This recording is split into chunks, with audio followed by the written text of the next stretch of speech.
Here in the West Midlands, the march of industry would come to be seen as an invasion, threatening to destroy all nature in its path. Black by day and red by night is what they used to say of this landscape, Britain's own heart of darkness at the start of the 19th century. It's the Black Country.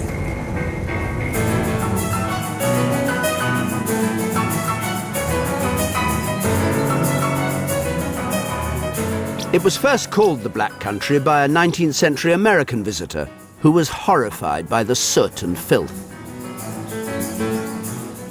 Today, it sprawls from Dudley to Wolverhampton, but in the 18th century, there were only hastily assembled shacks as far as the eye could see.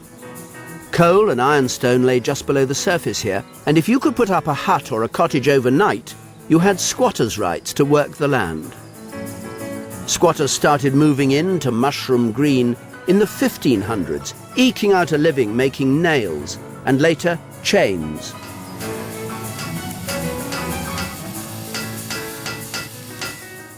The Black Country was the Wild West of the Industrial Revolution. People came swarming to these hills, setting up shanty towns, hoping to make, not a fortune, but at least a living. And at the heart of it all, the Dudley family who lived in the castle here. They ruthlessly, remorselessly exploited their land for iron and coal beneath it, with often rather unpredictable results for the ground above. By the middle of the 18th century, around 20,000 ironsmiths were hammering away within a 10-mile radius of here.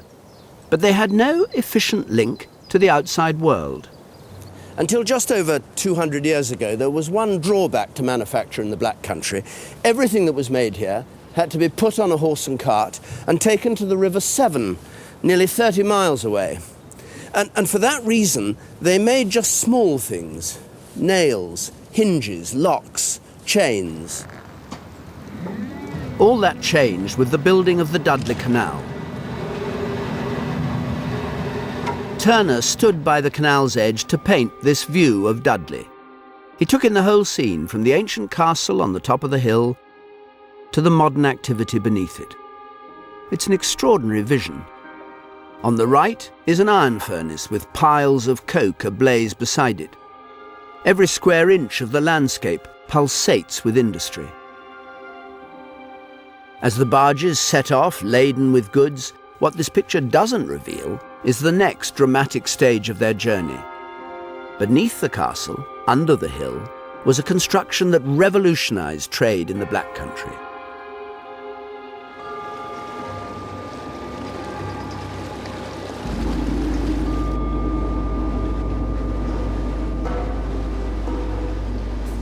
This is magnificent.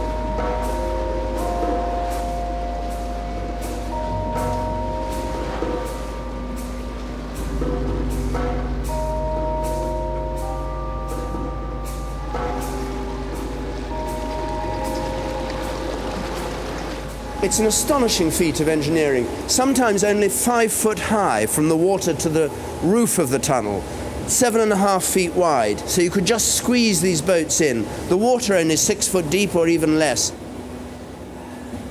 It's quite spooky going through these tunnels. It's cold, the wind keeps coming at you.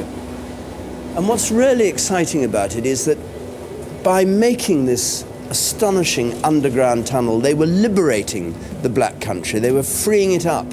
Where it had been virtually landlocked, unable to get anything out, suddenly this offered freedom. Alan, how much stuff could they get through here in a day?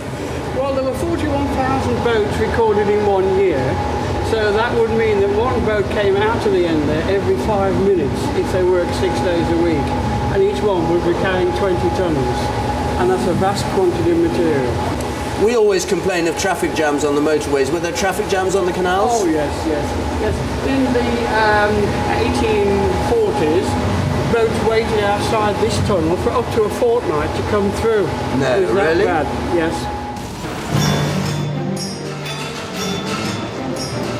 Heavy industry was now sucking more and more people away from the land. Soon, country dwellers would be outnumbered by workers in towns, slaves to a new machine world.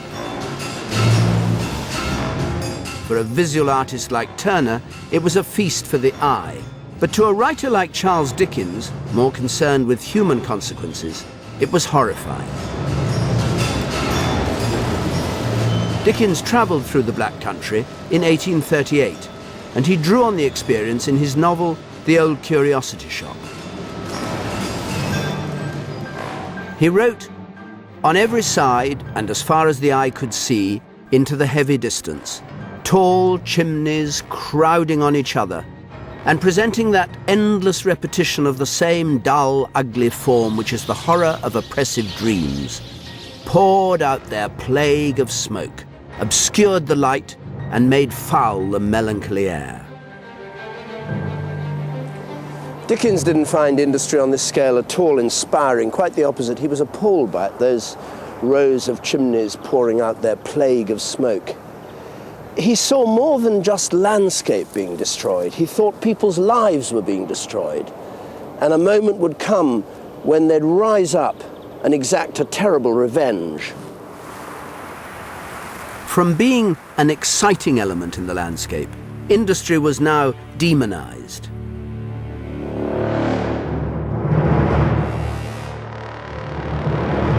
If Dickens' vision was grim, then the painter John Martin takes us to the very gates of hell. This huge painting of the end of the world, 6.5 feet by 10, expresses the horror John Martin felt when he travelled through the Black Country at night. The fires consuming civilization have become the fiery furnaces of industry, swallowing up the 19th century Britain. The industrialized world is collapsing in on itself. Martin said of the Black Country that he couldn't imagine anything more terrible, even in the regions of everlasting punishment. For many, this picture of Britain had become unbearable.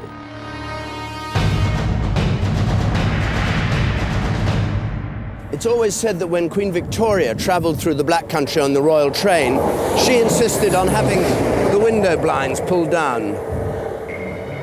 Britain's romance with industry was coming to an end.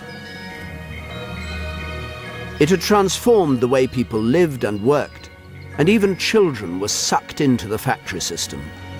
200 years ago, here on the Dudley Road outside Wolverhampton, there stood a factory that made doll's house furniture. It was owned by a wealthy Black Country businessman, Sidney Cartwright, and his workforce was mainly young children. In 1834, he was paid a visit by a government inspector. This is the inspector's account. John Moseley, aged nearly 12. A poor little creature for his age, all in rags, unhealthy, unhappy. Daniel Ford, aged 10 or 11, doesn't know what month of the year it is, has never heard of a snowdrop or crocus. Mary Perry, aged 10, feels very tired at night, a poor, sickly little thing.